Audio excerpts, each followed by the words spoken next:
श्री संजय सिंह। धन्यवाद मान्यवर। भारत दुनिया का सबसे बड़ा लोकतंत्र है सर, और प्रधानमंत्री जी बार बार अमेरिका से अपनी दोस्ती और रिश्तों को लेके बखान करते हैं। मैं बड़ी विनम्रता पूर्वक आपके माध्यम से पूछना चाहता हूं विदेश मंत्री जी से कि हाथ में हथकड़ी, पैरों में बेड़ी डालकर रणदीप कह चुके सर अमानवीय तरीके से उनको भारत लाया गया। मैं अगला सवाल तो पूछ सर, सवाल तो सुन, एक सेकंड। आई वुड अर्ज द मेंबर्स, सर सवाल तो सुन लीजिए। ऑलरेडी मेड दैट पॉइंट, आगे का तो सुन लीजिए। Okay go ahead. लाया गया और लाने के बाद भारत की धरती पर जब उतर गए तो आप भी उनको सम्मान देने के लिए तैयार नहीं। हरियाणा के कैदी वैन में हमारे नागरिकों को ले जाया गया, कैदी वैन में सर, अपनी धरती पे। पूछिए, छोड़ दीजिए क्या अमेरिका ने जो किया उसके साथ तो आप खड़े ही हैं, उसको तो आप बखान कर रहे हैं। हमारी धरती पे उनके साथ कैदी वैन में उनको लाया गया। छोटा सा, जो हमारे और भी लोगों ने पूछा, छोटे छोटे देश अपना जहाज भेज के अपने नागरिकों को अपने अपने देश में ला रहे हैं। क्या भारत के सरकार की आगे योजना है कि आप अपना जहाज भेजेंगे? आप ऑपरेशन गंगा का जिक्र करते हैं यूक्रेन में, आप कोई ऐसी योजना बना रहे हैं अपने नागरिकों को लाने के लिए? अंतिम सवाल सर 33 इसमें गुजरात के लोग थे, हरियाणा के लोग थे, पंजाब के लोग थे, यूपी के लोग थे। आपसे मैं पूछना चाहता हूं, आपकी धरती पर अमेरिका के सेना का जहाज आ गया और आपको पता तक नहीं चला? आपने जानने की कोशिश तक नहीं की? आपने जानने तक कोशिश नहीं की कि एक टॉयलेट में शर्म करो आप लोग, एक टॉयलेट में 104 लोग अमानवीय तरीके से लाए गए। एक टॉयलेट के इंतजाम में 104 लोग। मौजूदा विषय जो विदेश मंत्री जी ने उठाया, आज राजनीति से ऊपर उठकर भारत मां का सीना 140 करोड़ भारतीयों का सीना छलनी है। सपने जमी पर, हाथ में हथकड़ी, पांव में जंजीर, स्वाभिमान जो है वो धूमिल होता हुआ।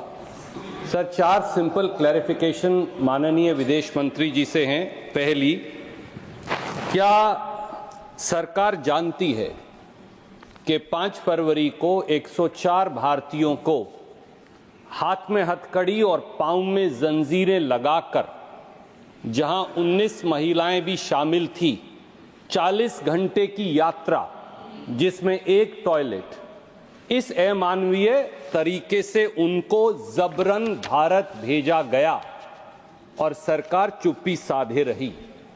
क्या सरकार जानती है कि 7,25,000 ऐसे भारतीय हैं जिनको अमेरिका इसी प्रकार से वहां से निकालने की तैयारी कर रहा है? क्या यह व्यवहार एक आतंकवादी या उग्रवादी का व्यवहार है भारतीयों से, या एक मानवीय व्यवहार है? इस पर क्या सरकार टिप्पणी करेगी? दूसरी क्लैरिफिकेशन, सर कितने हजार और भारतीय हैं?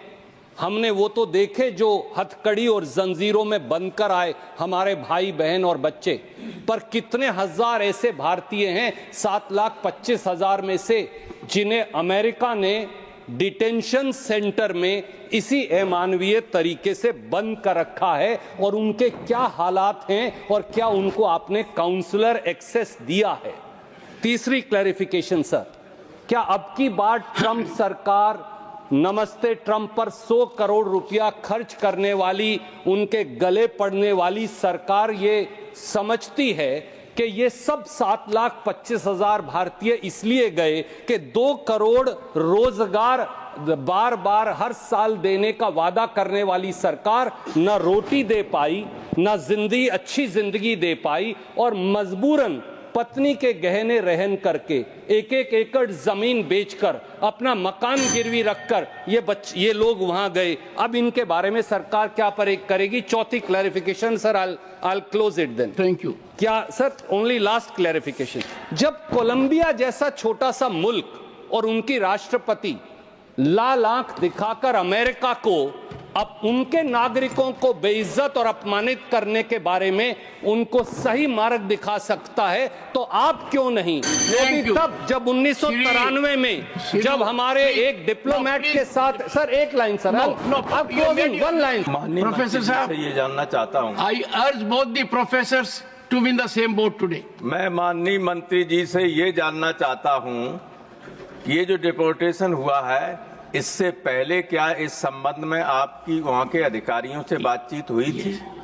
नंबर 2, जो लोग डिपोर्ट हुए हैं अभी या पहले भी, क्या उनकी वहां कोई संपत्ति है, और अगर संपत्ति है तो उसको लाने की क्या व्यवस्था की गई?